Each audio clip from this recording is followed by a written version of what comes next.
So hey hello good morning aspirants. So welcome again to study with Ritesh YouTube channel. So उम्मीद करते हैं कि आप सभी अच्छे होंगे और अगर इस वीडियो में आप ये जानना चाहते हैं कि बीएससी नर्सिंग क्या है तो ये वीडियो बिल्कुल ही आपके लिए होने वाली है, क्योंकि इस वीडियो में हम लोग बात करने वाले हैं कि बीएससी नर्सिंग क्या है, बीएससी नर्सिंग की एग्जाम कब होती है, कौन कराता है और बिहार में उसे किसके थ्रू कंडक्ट कराया जाता है, उसके सिलेबस क्या होते हैं, उसके कट ऑफ क्या होते हैं, कितने रैंक पे आपको कॉलेज मिलने वाला है और उसके अकॉर्डिंग एग्जाम के टाइम पीरियड क्या होते हैं, एग्जाम का जो फॉर्म रिलीज होता है वो कौन से टाइम में होता है और उसकी तैयारी कैसे करनी है, कौन से बैच आपके लिए अच्छे होने वाले हैं, हर चीज पर इस वीडियो में बात करने वाले हैं। सो बने रहिए हमारे साथ में इस वीडियो के एंड तक और आपके सारे डाउट्स इस वीडियो में क्लियर हो जाएंगे।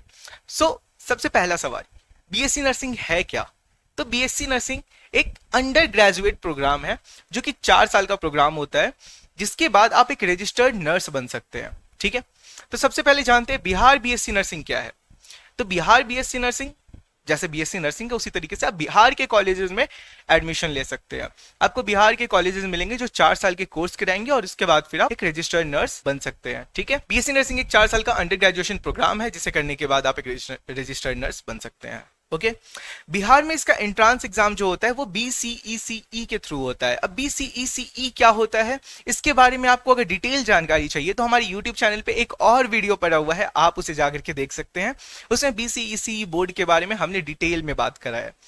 तो बिहार में जितने भी कॉम्पिटिटिव एग्जाम्स होते हैं सबको कंबाइन करके एक बोर्ड बनाया गया कि वो बोर्ड सारे एग्जाम्स को कंडक्ट कराएगा। तो वही ये बोर्ड है बीसीईसीई। ये झारखंड का भी होता है, अपना अलग होता है, बिहार का अलग होता है, अलग अलग स्टेट्स के अलग अलग होते हैं। इसके बारे में डिटेल जानकारी आपको दूसरे वीडियो में मिल जाएगा।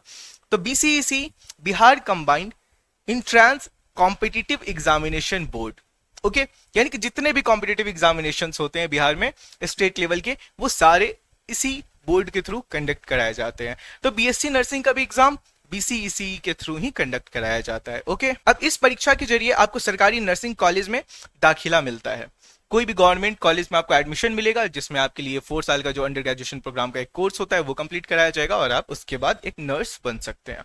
अब इसमें क्वालिफिकेशन और एलिजिबिलिटी के बारे में बात करते हैं कि क्या आप इसके लिए क्वालिफाइड हैं, क्या आप इस एग्जाम को देने के लिए एलिजिबल हो।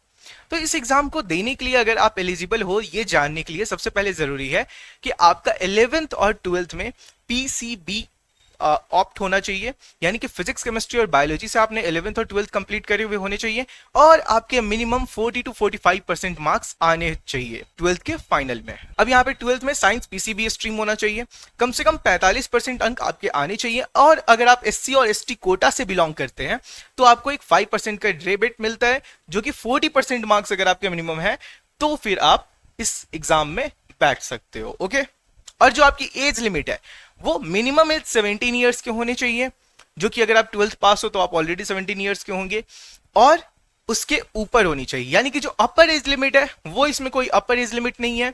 आप 17 ईयर्स से ऊपर के हो तो आप इजिली इस एग्जाम फॉर्म को फिल कर सकते हो और आप इस एग्जाम के लिए अप्लाई कर सकते हो। ठीक है, हाँ, लेकिन आपके पास में बिहार का डोमिसाइल होना जरूरी है। ठीक है, अब इसके जो सिलेबस और इसके पैटर्न है उसके बारे में हम लोग बात करते हैं। तो बिहार का जो एग्जाम होता है बीएससी नर्सिंग उसमें ऑब्जेक्टिव एग्जाम होता है। इसका mode of examination offline mode होता है, जैसे कि कुछ एग्जाम्स ऑनलाइन मोड के भी होते हैं, ये ऑफलाइन मोड एग्जाम होता है।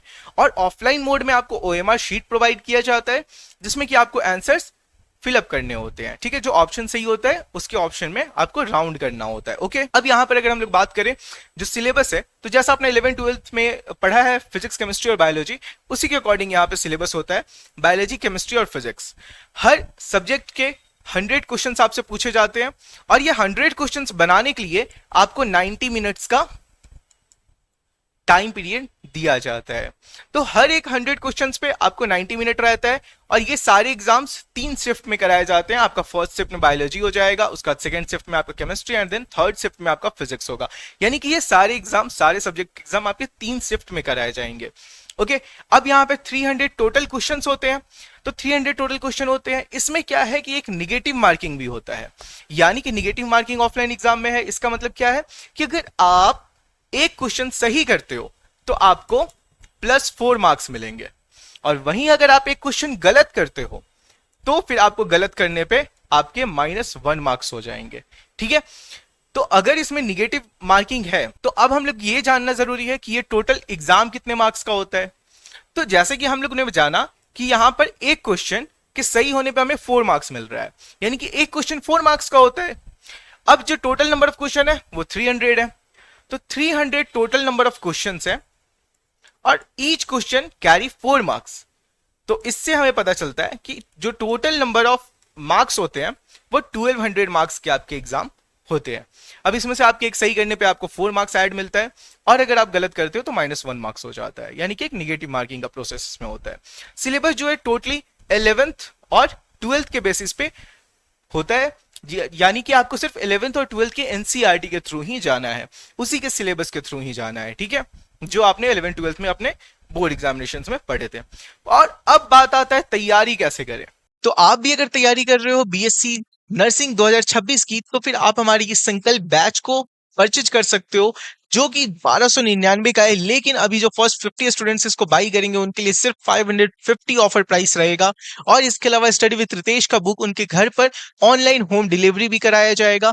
इस बैच में आपको live class, recorded class, PDF notes, study material, topic wise test series, full mock test, previous year question और उसके डिस्कशन, फिर डाउट एआई सपोर्ट, सब कुछ फ्री ऑफ कॉस्ट मिलेगा। इसमें हम आपको आगे बताएं तो वीकली मॉक टेस्ट जो कि 99 रुपीज का रहता है वो भी आपको फ्री ऑफ कॉस्ट मिलेगा। और तो और यहाँ पे जो डाउट एआई रहेगा उसमें आप अपने सारे क्वेश्चंस डाल करके विद इन सेकेंड्स आंसर प्राप्त कर सकते हैं, ठीक है।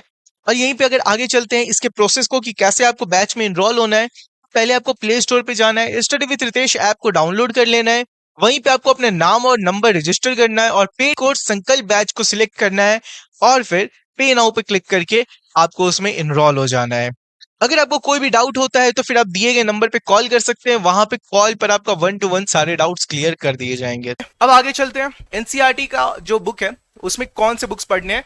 तो आपके बायोलॉजी, फिजिक्स और केमिस्ट्री के जो बुक्स हैं 11th और 12th के, आपको वही पढ़ने हैं और टू द पॉइंट रहना है। आपको एनसीईआरटी से बहुत ज्यादा बाहर जाने की जरूरत नहीं है, ठीक है।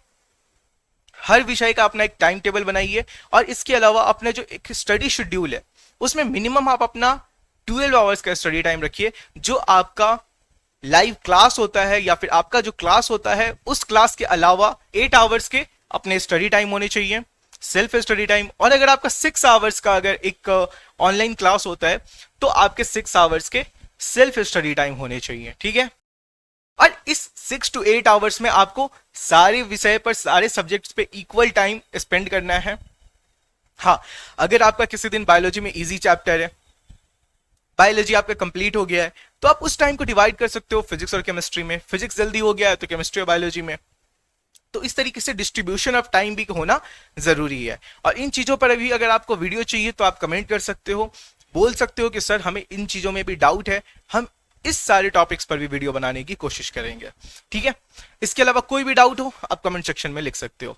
शॉर्ट नोट्स बनाए। अब देखिए, कभी भी आप पढ़ाई करते हो, जैसे मैंने पढ़ाई करने का जो तरीका बताया, सबसे सही तरीका क्या है? सबसे पहले तो आपको डेली का डेली लाइव क्लास ज्वाइन करना है। उसके बाद फिर लाइव क्लास जब आपका खत्म होता है उसके साथ में आपको नोट्स कंप्लीट करना है। बट अगर उस समय में नोट्स नहीं बना पाए तो उसके बाद आपको नोट्स कंप्लीट करने हैं, ठीक है। और उसके बाद जो आप नोट्स कंप्लीट करोगे उसके बाद फिर आपको नोट्स को शाम में रिवाइज करना है और फिर उसके बाद में आपको अपने जो असाइनमेंट है, जो डीपीपी है, जो आपको क्लास की तरफ से मिले होंगे, सर की तरफ से मिले होंगे, आपको वो डीपीपी, वो असाइनमेंट कंप्लीट करने हैं। उसके बाद में फिर जब आपका असाइनमेंट कंप्लीट हो जाता है तो आपको एक शॉर्ट नोट्स तैयार करना है।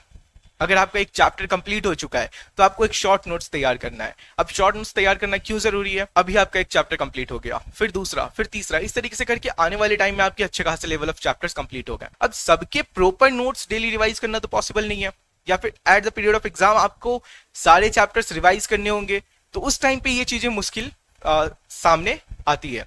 तो इस चीज से उभरने के लिए आपका शॉर्ट नोट्स जब आपके पास में रहेगा तो आप फास्ट फास्ट सारे पॉइंट्स को, सारे टॉपिक्स को एक बार देखोगे, रिकॉल करोगे तो आपको याद आ जाएगा। और शॉर्ट नोट्स बनाना कैसे है, इस चीज को आपको हमारे लाइव क्लास में बताया जाएगा, हमारे टीचर्स बताएंगे, वो एक्सप्लेन करेंगे और आपको शॉर्ट नोट्स अच्छे से अच्छे तरीके से बनाने का तरीका समझाएंगे, ठीक है। अब मॉक टेस्ट और प्रैक्टिस सेट्स जो है ये लगाना जरूरी है। प्रैक्टिस सेट्स भी आपको हमारे बैच में मिल जाएंगे और जो मॉक टेस्ट है वो तो आपको मिल ही रहा है। आप अगर किसी दिन हॉलीडे में हो आपको क्लास अगर असाइन नहीं करा गया है, कोई फ्री टाइम है, तो आप या तो शॉर्ट नोट्स बनाओ या रिवाइज करो या फिर जो पुराने टेस्ट है उसको री अटेम्प्ट करो। ये आपके लिए बेनिफिशियल होगा, ठीक है। भले ही आपके माइनस में मार्क्स क्यों ना आए, आप किसी को बताओ मत, किसी को जा करके दिखाओ मत, लेकिन खुद को एनालाइज करने के लिए टेस्ट जरूर अटेम्प्ट करो, ठीक है। वैसे भी इससे हमारा तो कोई फायदा नहीं है, इससे आपका ही फायदा होना है, तो इसी के लिए टेस्ट जरूर से जरूर अटेम्प्ट करें। उसके बाद में फिर टाइम मैनेजमेंट पे फोकस करना है। जैसा कि मैंने आपको यहां पर बताया, यहाँ पे लास्ट स्लाइड में मैंने आपको बताया कि हर एक 100 नंबर ऑफ क्वेश्चंस के लिए आपको 90 मिनट्स मिलेंगे, ठीक है। और ये जो 90 मिनट्स आपको मिल रहे हैं पर 100 क्वेश्चंस के लिए, इसको अगर कैलकुलेट किया जाए तो हर एक क्वेश्चन के लिए आपके पास 1 मिनट का भी समय नहीं है, हर एक क्वेश्चन के लिए आपको 40 से 45 सेकंड का समय मिल रहा है। क्या इस समय में आप क्वेश्चन को एक बार में पढ़ करके, एक बार में आंसर मार्क करके, उसके बाद फिर OMR पे सर्कल कर पाओगे? ये चीज के लिए आपको जरूरी है डेली और डेली प्रैक्टिस करना, और practice makes a man perfect, ये आपने भी सुन रखा होगा। तो ये परफेक्शन के लिए आपको जरूरी है कि आप पहले प्रैक्टिस करो, ठीक है। तो बायोलॉजी, केमिस्ट्री और फिजिक्स में आप अपना पूरा टाइम दो, ज्यादा से ज्यादा क्वेश्चन अटेम्प्ट करो। क्वेश्चन गलत हो रहे हैं चलेगा, दोबारा उसको देखो, समझो, पढ़ो टॉपिक को और वापस से उसको रीअटेम्प्ट करो, ठीक है। एक बार में ही सही होना जरूरी नहीं है, बार बार प्रयास करो, उसके बाद आप में ये परफेक्शन, एक एक्यूरेसी आपके अंदर में आ जाएगा, ताकि आप ये सारे क्वेश्चंस को विद इन 40 to 45 सेकेंड्स आप अटेम्प्ट करने का एक हिम्मत रखो, ठीक है। तो चलिए, ओवरऑल बीएससी नर्सिंग से रिलेटेड सारी जानकारी आपको मिल चुकी है। अगर आपके अभी भी कोई डाउट है तो आप नीचे कमेंट सेक्शन में लिख सकते हो। उम्मीद करते हैं कि आपके सारे डाउट क्लियर होंगे। फिर भी अगर आपका डाउट है तो हम जरूर से जरूर उसको क्लियर करने का कोशिश करेंगे कमेंट में रिप्लाई करके। सो चलिए, थैंक यू, मिलते हैं फिर किसी दूसरे वीडियो में।